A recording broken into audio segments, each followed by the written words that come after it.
So, it's been 2 whole months with no updates for the Trilogy, and Take-Two CEO has said that the glitch was resolved, whatever the hell that means, but we all know what that means. It means that it's time we take things in our own hands again and try and fix all of the awful decisions and atrocious work in these games, while also maybe adding a couple of new things on the side. As always, there's links to everything below, where you also find my Discord in case you need any additional help. And so, we begin with the most requested game feature this season, the fog. While there is a haze option that was added through an update, it doesn't really help with the game's draw distance. Luckily, a proper fog fix already exists, which brings back the more natural look that we are all accustomed to. Apart from the familiarity and increased realism that it brings, this also restores the feeling of scale into the game, which made San Andreas feel so much bigger than it actually was in reality. Once again, each area in the state will feel like its own small world, separated from everything else. From the busy metropolitan areas to the cozy places lost in time, like Angel Pine for example, which once again will feel like the middle of fucking nowhere. Nice, clean air. And only if you manage to go above the tree line can you barely start to see Los Santos out there in the long distance. This change is much less needed in the other 2 games because these maps never felt big in the first place, and the haze already does a decent job at giving them a more natural look. Still, if you want to, the fog fix can be applied here as well. One of the best Trilogy mods that you probably haven't even heard of is the Trilogy GFX mod by none other than Raised, which will make San Andreas look astoundingly well, removing the dullness from the game and bringing back the warmth which was so typical of the PS2 version of the game. It also increases the volumetric scattering, which in practice means more God rays, making the foggy weather just mesmerizing to look at. But not only it, because now the volumetric lighting will be much more pronounced in every weather. Indirect lighting will be increased as well, so the map isn't so dark. The sky will be given more eye candy colors, and mission markers will no longer look like the gates of hell. Honestly, I'd argue that this and the fog fix are the only 2 mods that you need to make San Andreas at least feel like the original. Las Venturas will be now bright and colorful, desert mornings are burning hot, Los Santos sunsets feel warm, and the Bay Area is engulfed in fog with the awesome sun rays peeking through. All of this beauty, however, will be for nothing if we didn't first fix the draw distance, because objects literally load right in front of you, the pop-ins are obnoxiously bad, and the LOD system just seems to be broken. And yeah, you're right about the last one, anything above medium in the settings will cause this to happen. So instead, we'll just add a custom LOD config, allowing the map to load much further away, so you'll probably never have to see the awful level of detail again. Not only that, but it also dramatically increases the foliage rendering distance, which will make the forested areas of San Andreas especially beautiful to look at. Plus, it increases traffic density, and each option can be customized or turned off individually, so you can leave active only the stuff that you care about.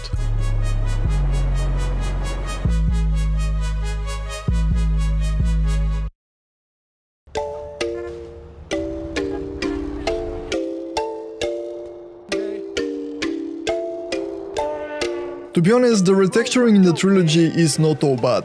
However, before you attack me, the AI upscaling is disastrous, and the faithfulness to the original textures is missing in a lot of cases. And that's where Rosa Project Evolved comes in. Yes, the biggest map retexturing project for San Andreas has been, at least for now, partially ported to the Definitive Edition, and it looks as good as ever. Beautifully handmade textures, one-to-one with the originals, as if Picasso himself has made them. But, you know, instead they are made by people like Mr. Explosive. Look, point being made, this isn't an easy task, as the Definitive Edition has clearly shown us. Art installations in particular had suffered the most, and this will bring back their elegance and curvatures. Many textures were reused from GTA 5, which ruined a lot of the iconic billboards. Pictures in CJ's house look really uncanny and out of place, so they will be replaced with the originals but in high quality. Also, since when is Rusty Brown's called Jim's Ring? What? Oh, and don't forget the graffiti. Like, that's literally done in MS Paint. Even I can do that. If someone wants to hire me, please hit me up. The new ones made by FatCap are just incomparable. They look like as if they're actually part of the WoW. Currently, Rosa Project is split into 5 distinct parts tackling different sets of textures, so if for some reason you prefer the ones made by Growth Street Games, you can just skip that part of the mod. I also can't miss to mention Zeneric and his models. His stuff is so insanely detailed that it's just satisfying to look at, especially when you put it side by side with the vanilla quality. Like, this log texture is actually 3D with his models. To top off the San Andreas textures, we have a new look for the water that more closely resembles the original one while keeping the nice new shaders and reflections.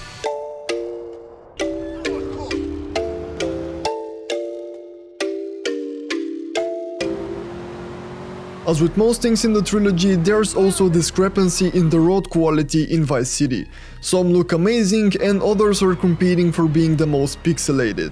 Better ROD aims to tackle that issue with a crisp new look that complements Vice City's modernistic architecture, fixing and improving older ROD elements like lane markers and bringing back the nice and clean look into the sunny state.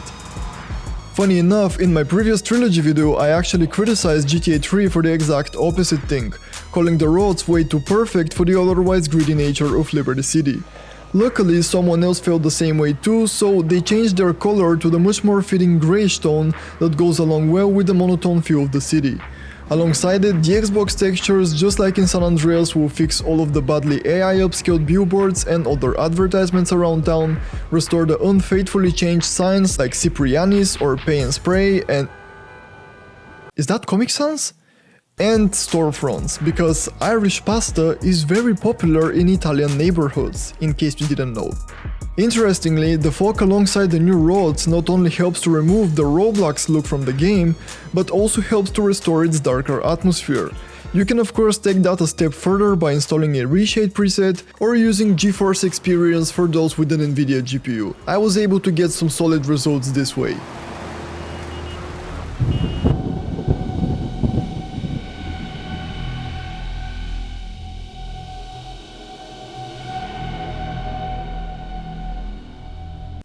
The characters. They definitely drew the short end of the stick with these versions, and as of right now there's only a handful of fixes for them. But anyway, for San Andreas it's enough to restore the OG in Loke, remove the Sims from Kendo, remove everything from Ken, and for Denise add her skin from the Vadus Pets pack, which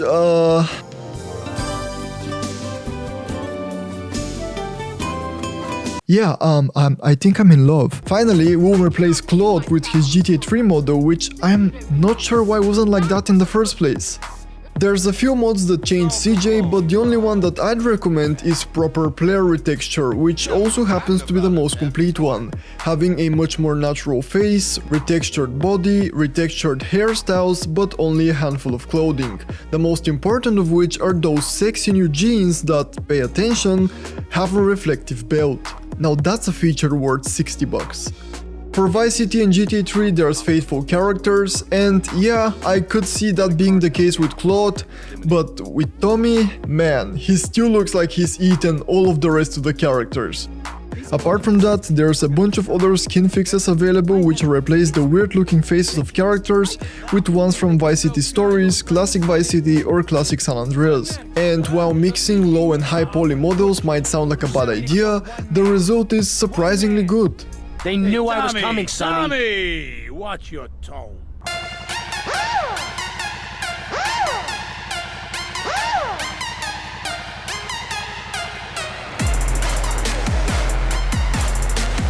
Judging by the characters, we should probably be thankful that vehicles barely got any attention. Proper vehicle retexture aims to change that, but in the best way possible, improving the default car paints with this awesome new finish, retexturing all of the paint jobs that you can get in the mod shops, and as you already understand, the vehicles that will benefit the most from this mod are those with a lot of fine details, like the hot rod with its flames on the side and engine on the hood, or the Truth's mothership, which totally got violated. But it doesn't stop there. Police decals, tires, and every other vehicle element, whether important or insignificant, will receive the same quality treatment as everything else.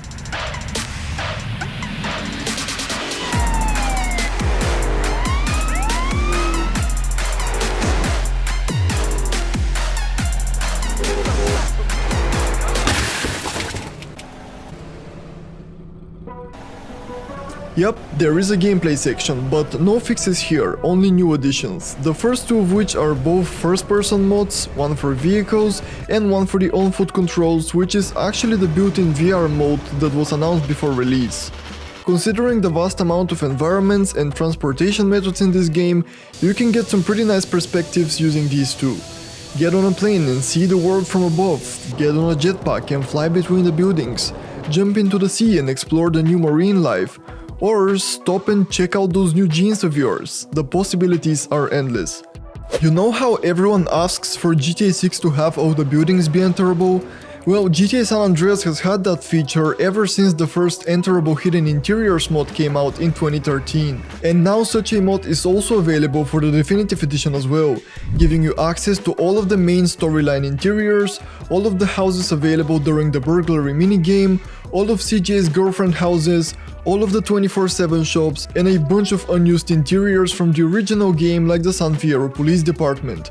What impressed me even more is that even the unused interiors like these motels have been remastered. There really wasn't a reason for them to be reworked, but I'm glad to see it done because in the original those interiors are outdated and buggy.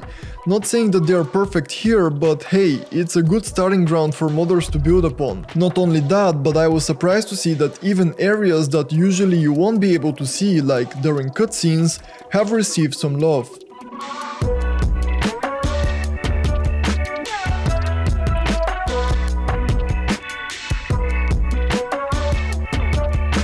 For those that might want a more nostalgic look, you can have the old yellow colored GTA 3 map, and since I hate the mobile icons, let's restore the classic ones but in HD. Restore the radio wheel colors, restore the weapon icons in Vice City because they reused some of them from San Andreas. Also improve the wasted and busted screens, restore the classic fonts for each game, add a proper logo for each game, restore the loading bar, and add even better 4K load screens that are more faithful to the original artworks. You've probably also noticed how awful the audio is in all three games, so the uncompressed sounds of GTA will fix that. Just listen to the difference.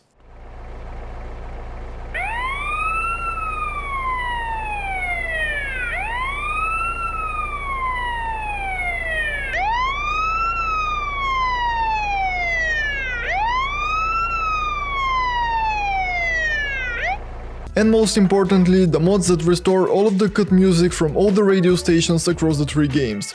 I am of course aware of all the smaller mods and bug fixes that exist, but decided not to waste time on them and instead focus on the bigger, more important stuff. Anyway, I'll link them below as well with everything else.